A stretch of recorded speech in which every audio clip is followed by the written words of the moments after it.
This project is some of my father's photographs and some of mine. And we first went to the island of Mallorca in 1956, and this is the road into the valley that we were staying in. A lot of people think of Mallorca as sandy beaches and sunshine, but there's a lot of really beautiful areas. This is the Serra de Tramuntana. And this road, there were very few cars, a lot of carts and horses, and this was the only road into the valley. Now there's a tunnel through the mountains, and there's cars aplenty. And this is the village of Fornaluch that my parents took us to. This is myself and my siblings looking at what was about to become our new home. And Fornaluch was a very small village. Well, it still is, but it has grown a bit.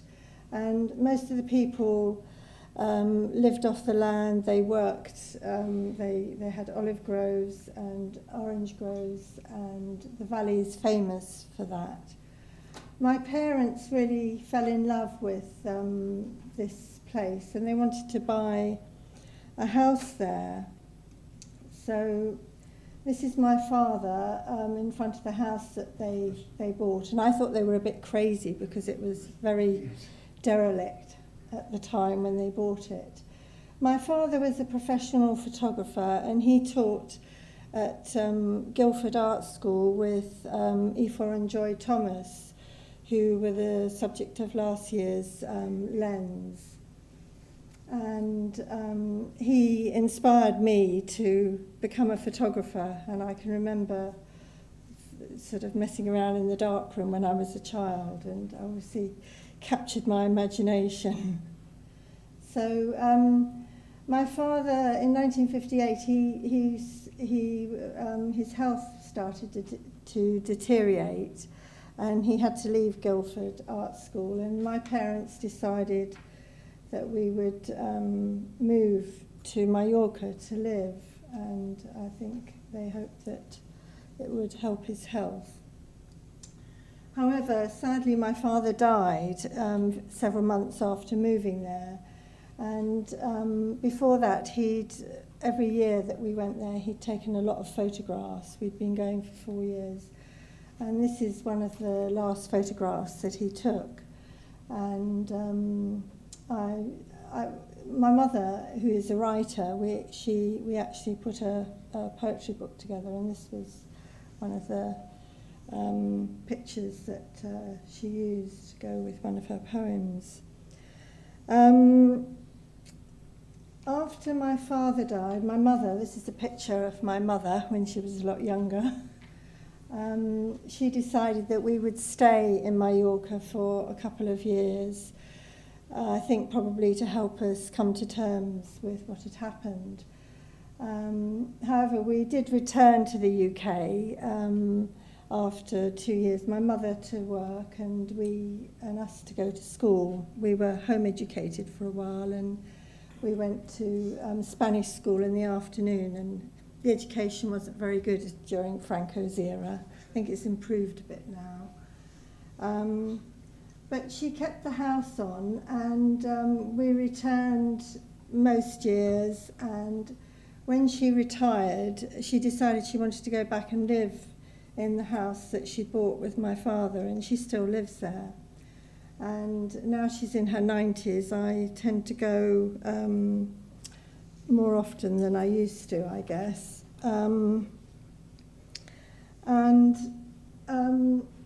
When I was staying there at the beginning of the year, the Photography Archive got in touch with me, and they suggested doing an exhibition of my father's work. So it was probably the last project that he worked on. And my early work, because I had some photographs of Mallorca that I took when I was learning how to take photographs. And so I've been helping them put the project together. It's quite a big exhibition. It's about 140 pictures. and they opened the exhibition at the end of October, and it's still on at the Misericordia Cultural Centre in Palma, and I think it's had a lot of visitors, and it's going to be touring around the island next year.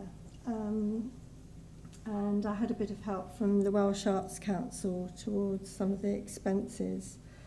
And this is a photograph of the fiesta in Fornaluch, the village that we lived in. And the Mallorquin people have a strong sense of their own culture. They've been invaded lots of times, most recently by tourists, but they still,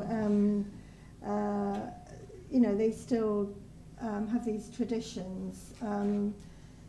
This is probably a more acceptable one. This one was, they have a bull run, or they used to have bull runs in a lot of the villages during the fiestas. And this is one, my father photographed this one, and it was very different in those days because it was the one time of the year when they had beef to eat.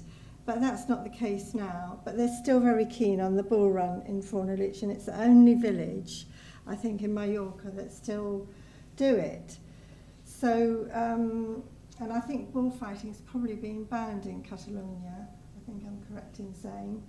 So there's often, in the last few years, they've had protests about it, and the police are often there to keep the opposing parties apart because it can get quite heated.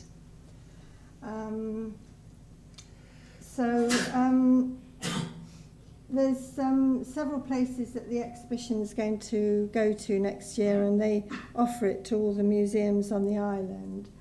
So that, I think there's 2 places organised. And what I'm hoping to do is to put a project together where I'm using archive material and more contemporary images, a bit like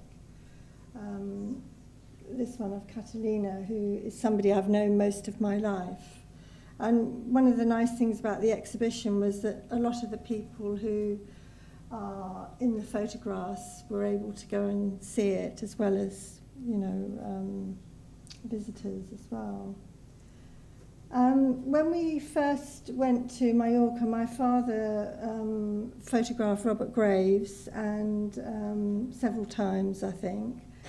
I don't know if you're familiar with the writer and poet Robert Graves. He actually had connections with North Wales, and I got to photograph him when I was learning how to use my Rolleiflex, and I remember being very nervous when I took this picture. He was doing an interview for the BBC, and I don't think I had quite mastered the developing and fixing techniques, because this negative's needed quite a bit of photoshopping. It's not in a very good state.